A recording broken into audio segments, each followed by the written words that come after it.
let's continue with the statistical experiments. And to begin with, we are going to have a very simple model because very many experiments, they are complicated, very specific, they are noisy, and it's not so easy to demonstrate principle on those. So let's go for the very simple one, tossing a coin to check if the coin is true or not true.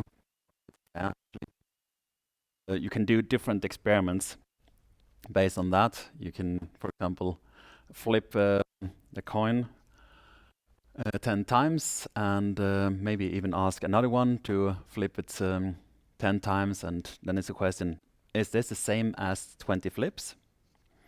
You can also do it that you flip 10 times and think you get the shortcut by just multiply it by 10 and think that is 100 same as 100 flips, but of course it's not. But anyway, then you can also check in general, more general population.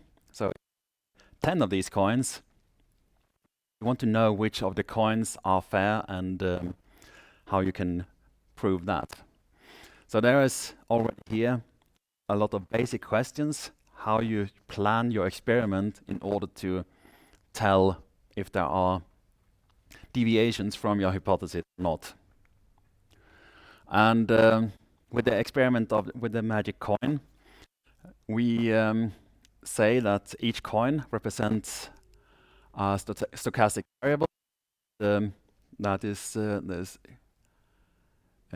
psi, I think. And of these, then you have index I. So each observation of it gets the index I. And we have the act of flipping the coin, call that. So each observation, xi, is the same as flipping or one object from the random variable. And normally, if we have a fair coin, we would assume that in the long run, the expectation would be, so that means we have 50% heads and 50% tails, of course with some small fluctuations. And for an unbiased flipper, that means that you have the same effect that if you have the probability of flipper, to check if he is unbiased and different from others, we should have that the probability of flipper 1 times flipper 2 should be the same as the individual flippers, the probabilities of each individual flipper. And in the long same on the coin, then we have the expectation of all the flippers should end up in the expectation of this random variable. And that is what we need to prove. And let's just see if I have something more on this slide. No, that was all. So each flip gives a piece of the information. One piece of information is the coin itself. The other one is information about the flipper, so the measurement system. So more flips provides more information about one thing, the random stochastic coin and flipper. They should cancel. And then you have systematic variations, and they would actually accumulate. And then we come back to the thing about variance and bias that I should target practice for. So in a real experiment, we have a measurement that tells our sample, but also about the instrument that we use. And in the end, we analyze the data. And of course, if we have more experiments or more measurements, and we can see random stochastic variations in sample, instrument, and analysis. Should give you a greater variance, but they should cancel out, so there should be zero bias. And normally in the analysis there should be little to no stochastic variation, unless on big data there are data that you can't really analyze it. You can use a method called stochastic gradients, and then you just use a subset in order to do the prediction, and then you have, of course, uncertainties in the analysis as well. And then you have systematic variations in all the above, and they, of course, accumulate. Now go for a little bit more complicated model. Then we look at some flowers, irises. I think it's actually pretty old. And it covers quite a good number of different, and also from different species of the different species. So there are different species and multiple individuals of each. And the table, from 36. The table gives us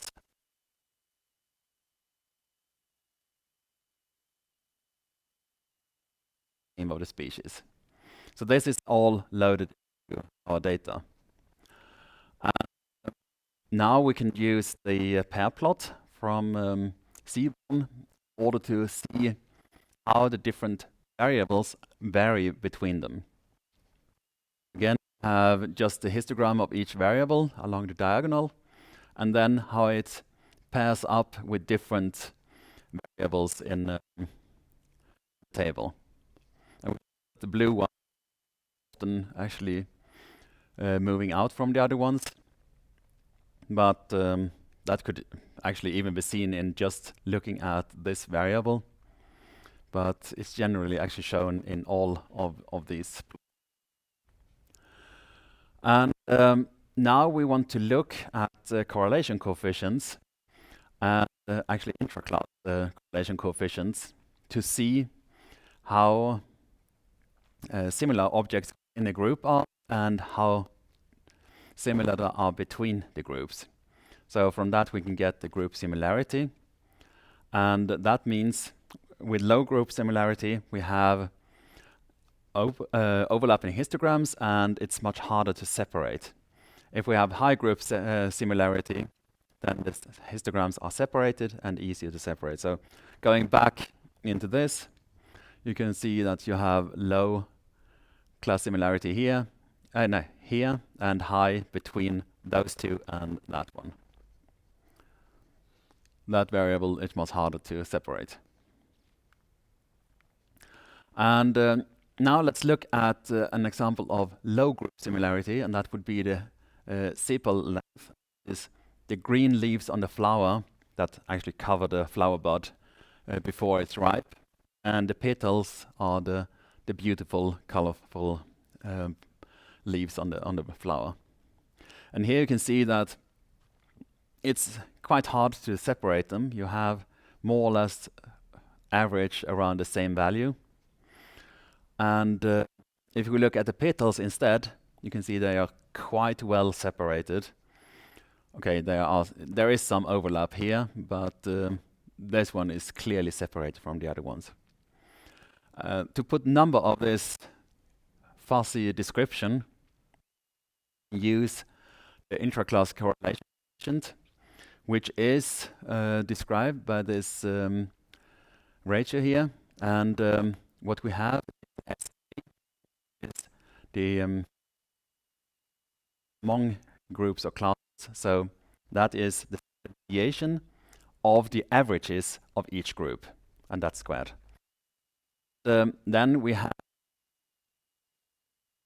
the standard deviation of each group, and then you take the average of that. And from this ratio, you can say that if you have ICC equal 1, 100% variance is between the classes. And if it is 0, then the variation, 0% of the variance is between the classes. So let's see what it our examples. We have the petal and the sepals to look at. And the low group similarity, we get an ICC of about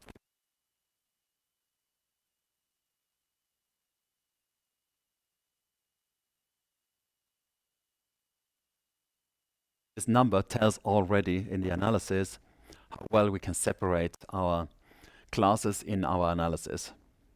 And that's a good starting point for doing the analysis of the data. Now, we want to compare groups in different contexts. So we have to do first, we have to list some assumptions. From that, we establish a null hypothesis, which is usually that both groups are the same. And then we calculate some probability of the observation given the truth of the null hypothesis. So that actually requires some knowledge already about the distribution of the data. And well, modeling it can be really complicated, in particular if you have natural samples. But here we can see different that we can have.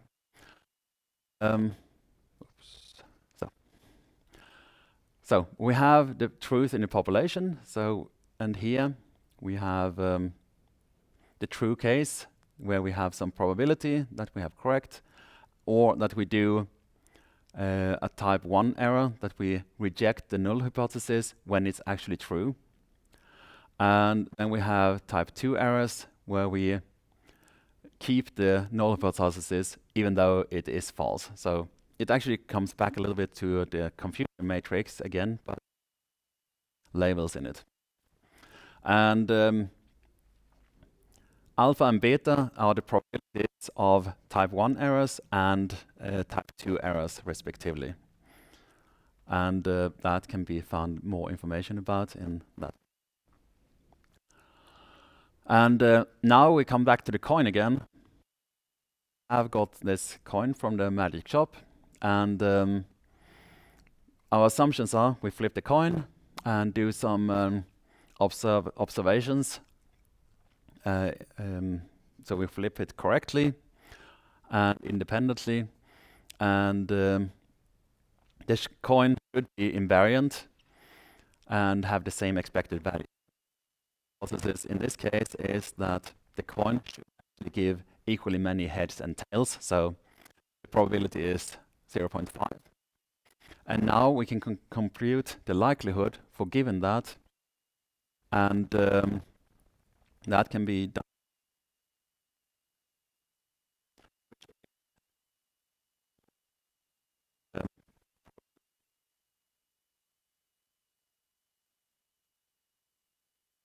Probability of doing wrong. So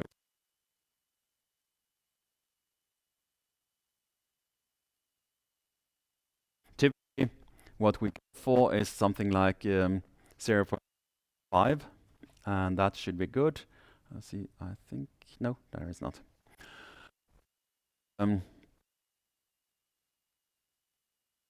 Saying the right thing. And this is not always so easy because we have mostly too few experiments to say that it's actually the Gaussian distribution, and that's mostly a good assumption because of the law of great numbers that our data is distributed with Gaussian distribution. And when we have too few observations, then the student t distribution is used to get a value that is Gaussian-like under the assumption that you have Gaussian distribution and not sufficient data. And then from that we can estimate our likelihood. And here we say we assume two things. Use the student t-test to test our null hypothesis. One is that all observations are unbiased and that we have a normal distribution. And from there on, we can do some testing. And now we go for for example, a p-value 0.05 to say that to reject or not reject a hypothesis, and our null hypothesis is that the coin is fair, and from that say that the probability is reached when we have 5 heads. So 5 heads would tell us that this coin is not no, the coin is loaded if you get 5 heads, and that comes from the calculation that if we multiply all our probabilities, the first probability is half. To get 4 heads, you're down at 6.2%. To get 5 heads in a row, then you have 3.1 heads. 3.1% probability. It's the point that says that we have to reject the null hypothesis, because that shouldn't happen. And if you do many experiments, you can also do, say you have more random generators, n friends to make 5 tosses, and that gives us something like this equation. First you have to get the probability of not getting 5 heads, and then you take that to the power of number of friends, going back to the multiplication rule, and that again -1, and we get one toss, and apparently we have many friends. And the probability of getting 5 heads is increasing a lot. Instead of before, we had just it went down, now it goes up. So something is not really true here. Something is weird. And weird is how we put our model. The model that we did now was that you get 5 heads for all the people. Not that not that each was tested individually, but that all of them get 5 heads at some point, and that is the problem here. And now we need to correct for this mistake, and then we need to scale in order to reject our hypothesis. And there are many methods to do this correction. If you follow this link, you can get some. And what we want to do is scaling the probability and to get the right values. And here is, let's see, yeah. So if we project this onto real experiments, you can do sort of experiments that we want to measure different cell distances or cell ablatedness or distribution ablatedness. But with this summing up effect, you have to do all the corrections, otherwise you will give wrong results. So you need to do the correct scaling here. And one example is now we have multiple observations. In this case, it's again, so we have observations of a uniform distribution, ±1, and we have 2 groups, and we want to compare the 2 groups. And I create the random data, and we get some variables, 0 to 4, and tell which group is what, and we want to if there are differences between the groups. And apparently, in this case, if we do the t-test, where we have a test against group 1 and group 2, we can see that there is only one of the variables that actually falls out of the test. And that's probably also randomly expected. And in this case, I think it's actually a p-value set to 0.05. That's the default of the t-test. And t-test is something that you can import already defined in Python. Then we can take a larger table and see how many significant we have here. And again, we have a lot of cases where it is okay, but a few that we needed to reject. And it increases with the number of experiments, but that's actually... Here I did an experiment with up to 150. You don't see the 150 here, but 150 experiments. And you can see that the number of significant values found in this massive experiment has a trend that it's increasing all the time. So we really need to do something, because you can't rely on your experiment if there is this kind of linear runoff in it. And you should do repeated experiments to improve your statistics and your conclusions.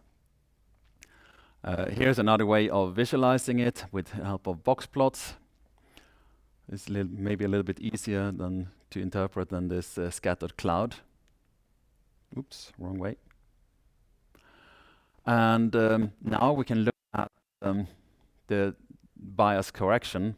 And here we have the cutoff is, as we said before, 0.05. But we need to divide it by number of tests, and that's proposed by Bonferroni. Looking at our previous experiment, we had actually number of significant values found was increasing linearly, more or less. We divide by the number of tests, you can see that it actually nicely stays at the 0. So you can get rid of this bias by just dividing by the number of tests. And then you also have some further tests here with, let's see.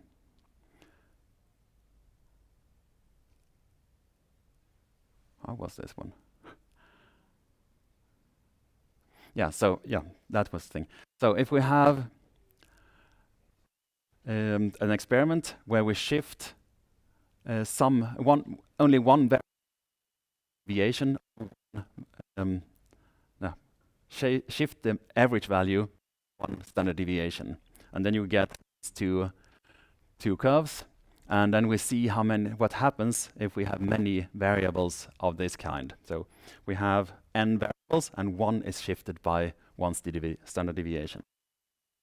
And then running a lot, 200 tests, and seeing how many variables we can use.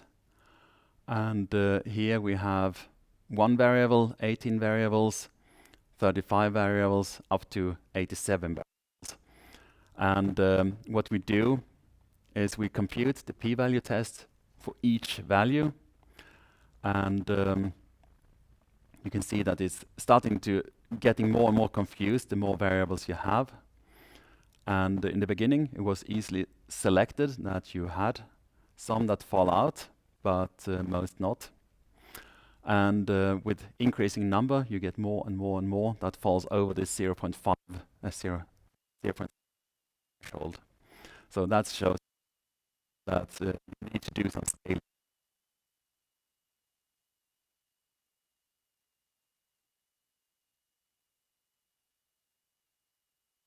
You have likelihood to find a different variable. In the beginning, it's a good likelihood, and then you fall down a lot.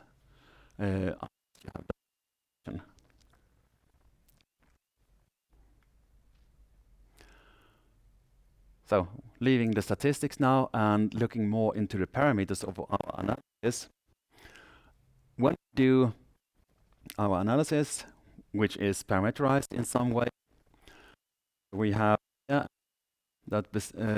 consists of, we have our raw images, and they are passed through a Gaussian filter with some sigma and a neighborhood.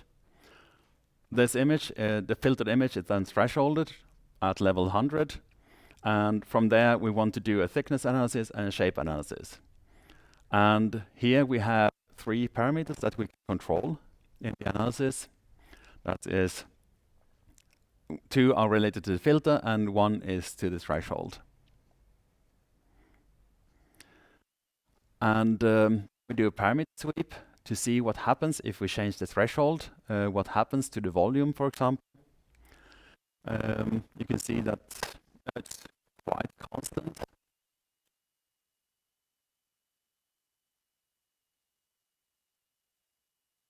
It's probably quite okay.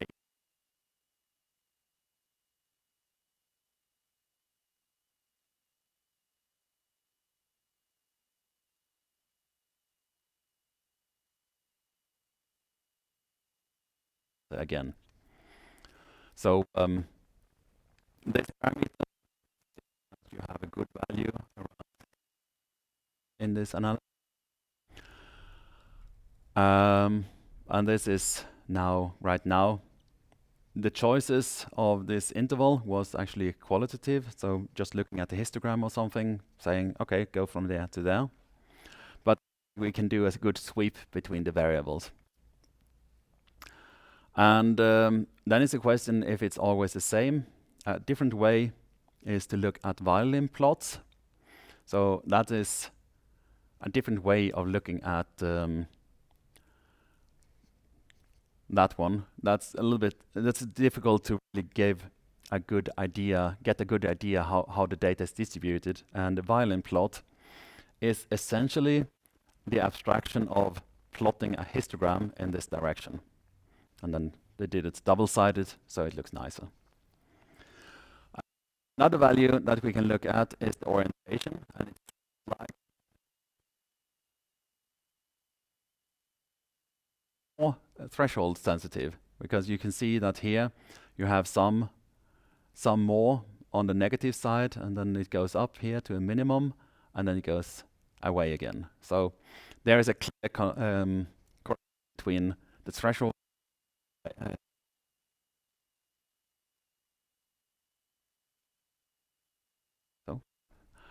and now is the question how we can actually quantify this sensitivity. And in control systems, what people are doing is, for example, if you have a control system where you have voltage in and voltage out, you can do a ratio between the change and the...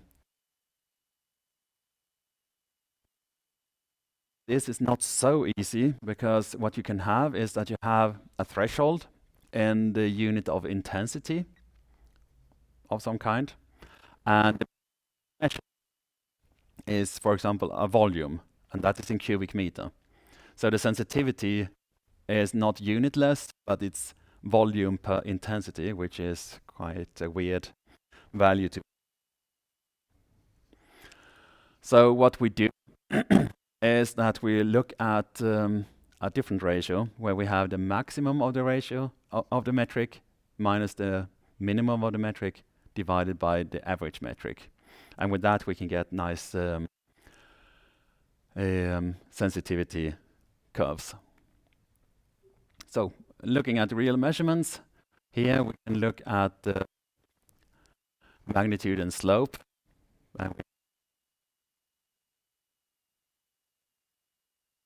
you can see clearly that the object count reaches a minimum around 5,200 or something. And that will be a good place to put our threshold to get the objects. Now we can compare more than one variable. So we have anisotropy, we have count, and we have volume. And the question is, now you have some values that are increasing and the other ones are decreasing. And that's a bit confusing again. But it's not a contradiction, because if you have few objects, you can actually assume that the volume is increasing for those objects. So it's not a contradiction, not necessarily actually. And what we do is, now we change actually the topic to reproducibility. In our experiments, We want to make sure that we actually do the same thing every time. That someone else could do the same thing given your equations. To begin with, in your own framework, that you can do the same analysis repeated every time. So you shouldn't be, during the measurement, shouldn't be sensitive to the mounting or rotation of the sample. Shouldn't be sensitive, or you should as little sensitivity to noise as possible. And ideally also not be sensitive to the exact illumination. All that can be fixed in different ways, but you need to think it through to make sure. It has some other requirements. So first, there shouldn't be any platform dependence. So if I'm developing something on my Mac and bring it to one of you who has a Windows computer or Linux computer, it should actually produce the same results. Be runnable. And no, there shouldn't be any proprietary or in-house algorithms. Yeah, sometimes it can be done, but for in today it's most interesting to actually have open insight into the exact. Ideally, maybe you could even publish your algorithms open source once you have published your work. And there should also not be much manual clicking, tweaking, copying, pasting, etc. within your work. As soon as you start manually click on things, you introduce a lot of uncertainty and also arbitrary choices of who is clicking. Depends on experience, on how many clicks you already did, etc.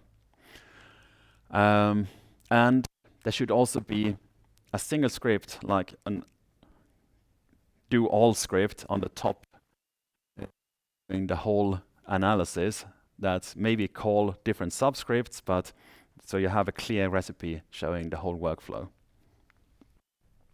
So what we need to do, we need to have fixed, well-defined steps in our analysis that then can be compiled together in this overall script. Then it should be easy to generate results. Not that you have to sit 3 days to get the same result as you had in the first test.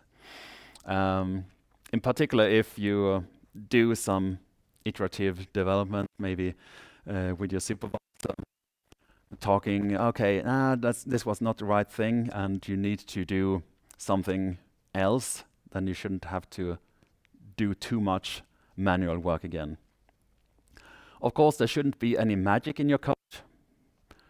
That should be avoided.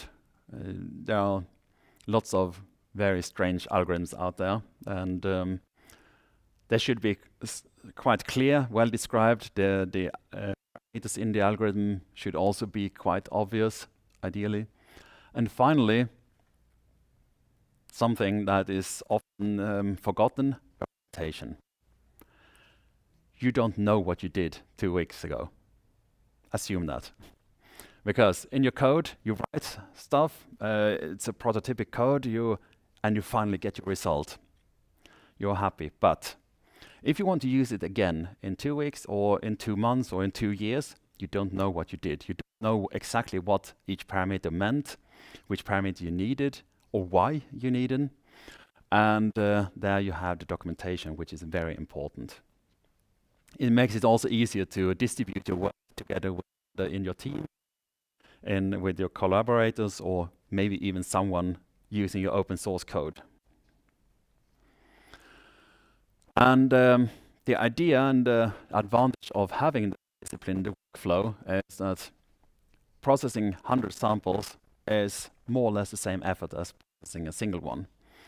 And there is, of course, you have an initial effort to do it, but it should pay off, at least. Unless you make it too complicated, then it's getting into debugging. So you have to find a balance of how much you invest in setting up your discipline workflow. And another thing is that it should be easy to adopt to and reuse in other analysis. So if you come back in 2 months with a new batch of data, it should be at least possible to reuse the scripts, maybe with some tweaking, but that is that. And parameter, that's more generalization, but like different types of cells or different types of regions that may need some extra parameters to get this script working. Now, I'm not saying you should write the perfect analysis workflow in the beginning of a project. This is something that grows, of course. So if you don't know which types of cells you have in 2 years, then you can't write the code to have it. Will add. And to do this reproducible analysis is a script where you import your analysis, similar to what I have done actually in this notebook, where some functions that I imported, and then you run. You get some parameters, maybe from the command line. You set a threshold as a parameter, and then you run your analysis on that, and then some plots or table. You can do the same kind of analysis also doing with MATLAB, ImageJ, or R, depending. So the concept exists for all of these options. Final thing for today is how you present your result and bring out your message. And there are actually different ways how you do it, and it depends on what your target audience is. And there are completely different requirements on your presentation if you have discussions with your colleague or with your supervisor. Then you can present data in very much detail, because then you really want to discuss the details of your finding. And that, for example, if you want to present your results on a web page, you have to have very simplified plots that shows a very clear message. Like I think it was the first lecture. I that ice cream is good for your bones. That's a good, clear message for a web page. But and then of course you have the steps in between. Presentation, standing in front of an audience. Also need a good way of presenting your data. So visualization is not an easy topic actually, and one problem is it's not easy to find a way to bring down heterogeneous complex data into a way that doesn't say that first of all, tables, that's not a good idea actually. And 3D visualizations, beautiful, but they're not easy to compare. And difficult to show the data, show or highlight the relevant parts of the data. And coming back to the purpose of your visualization, there are different ways. One is visualizing for your own understanding and to explore the data. Then you know what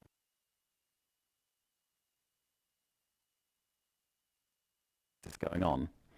And then you also have a very small audience. So you and maybe 1 or 2 other people. And these people, they know exactly what it's about. Or you can, in short terms, get them up to speed. If you're presenting your results, you have to do it completely differently. You have a wide audience, and some, and you don't know who it is. Some you may know, but that could be either someone reading your paper, or it could also be someone listening to your presentation. And at the best, you can assume that these people have a general understanding of what you're talking about. So that means you have to really embed and prepare the people. And this little illustration here from Knaflik shows actually also which kind of form when you present it in a live presentation or in a written document. Then when you present it live, you have a lot of control. You can actually interact with the people if they want to ask. And you don't need that level, a high level of detail. On the other hand, if you present it on a web page or in a document, you really need to provide all the information needed to interpret the data. And of course, there are bad graphs. And many graphs, I see them every conference I go on, tells my data is complicated. It's very complicated. And the other one is, I know how to use this very beautiful box in Python, MATLAB, R, Mathematica, whatever. I can do fantastic graphs. So they're fantastic thing. And most programs, or many programs, by default produce bad plots. That is a good assumption. And one of the worst is Excel, actually. The plots from Excel, I hate them. That's my personal opinion. Then we have the problem that good visualizations takes time, and you need to know how to use these toolboxes in order to produce good visualizations. But you shouldn't use all the features that they provide. And this is actually, looking back in the history, it's quite true. Again, XKCD grabs the essence of things, that the quality of charts and illustrations had a really dip from the early 90s until about now. And the reason is that people were put to themselves. They needed to do their own illustrations before they had an illustrator to do it for them. They had someone who knew what to do. And all of a sudden, people started drawing things in Paint, lines that were not going together with each other, and so on. This is a topic that I'm planning for, so I have some. And here are some bad examples how you can do things. For example, this scatter plot. See anything at all. If you plot your data like this, in the beginning, or at least here in the middle, you can see that there is some changes, but you can't see much more. And then when you come over in this area, you can't make any conclusions at all. There are easy tricks to get around this. One would be to have a line and error band data. All of a sudden, you can sense there are things that are separated and they are overlapping. And then you have this net graphs. They are really horrible. This one is so small that you can't even see it. And the colors are overlapping. So these are really examples how you shouldn't do your visualization. And how to improve it? One thing is to define what is my message. That's the first part. What do I and next, how do I communicate it? And finally, coming back, being self-critical, saying, is it really needed to do this plot, or can I skip it? And there was some comment about, I don't know where I found it. I think it was one of probably from this one. There was also a question about consider ink on the plot or color on the screen to be very expensive, and if you don't need it, take it out. That is kind of a idea how you should reduce your data to the essential, or the plots to the essential. Some simple rules. Pie charts are popular, particularly in economics. Usually very hard to interpret. And also, even though your graphics generate 3D graphs, they are not easy to confusing, so stay away from them. And this particular example is really bad because you don't know if we are talking about the volume here or if it is just the height of the cone. So you can really be misleading with your graphics. And then you need to set some good background color and use good palettes that are also adapted to human visible sensitivity. So for example, if you combine green and blue, the colorblind have a problem. And then you can also use colors and transparency in a smart way. Then you can really get nice plots. The last thing is just like an extension to this, how you can bring down your your visualization in an abstract way, and then we come into the topic of grammar of graphics. Rules, just like you form a sentence, you can also have rules for how you visualize your graphics, which components you have. And let's see, yeah, there are some tools for doing this. I just skip on to here. And in this, we can talk about different components.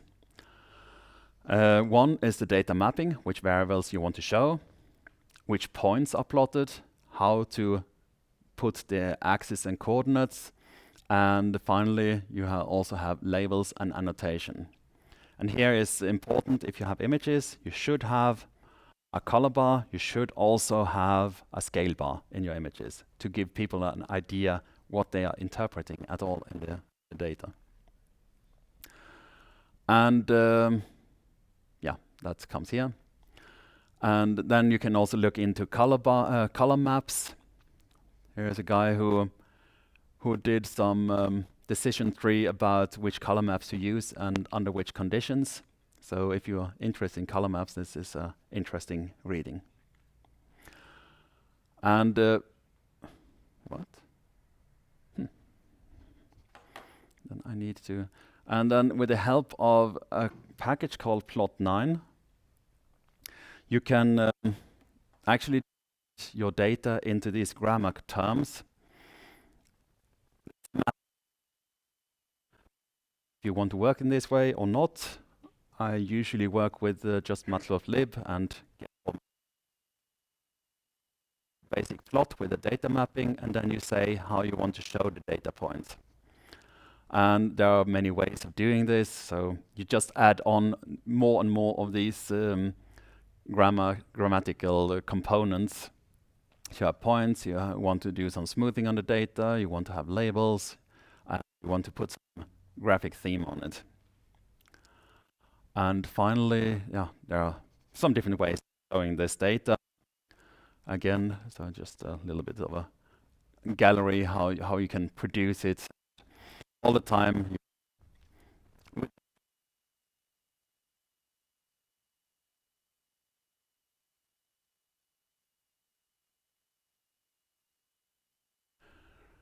Get a better understanding of how you put it together. Here's yet another one with isolines. And for plotting, there are many different packages. So matplotlib is the one that most people probably use. Also Plotly has the advantage of having some interactivity easily. Seaborn we have seen a couple of times already. ggplot is something that comes from R originally, but it's ported now to Python. If you want the summary what they can do, you just follow this link here. And that brings me to the end of today's lecture. And I think the main topics they have about the uncertainty and the statistics. Uncertainties we have all the time. Statistics, be aware of your analysis, scaling how many parameters you work with, and make sure that your hypothesis testing is scaled correspondingly. If you have troubles with the statistical analysis, there is apparently some free consultation from statistics department.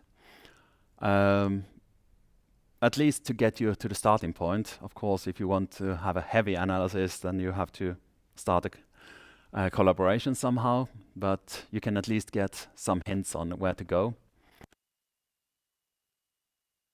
And what they tell is you don't have sufficient data to do a good analysis, go get some more. And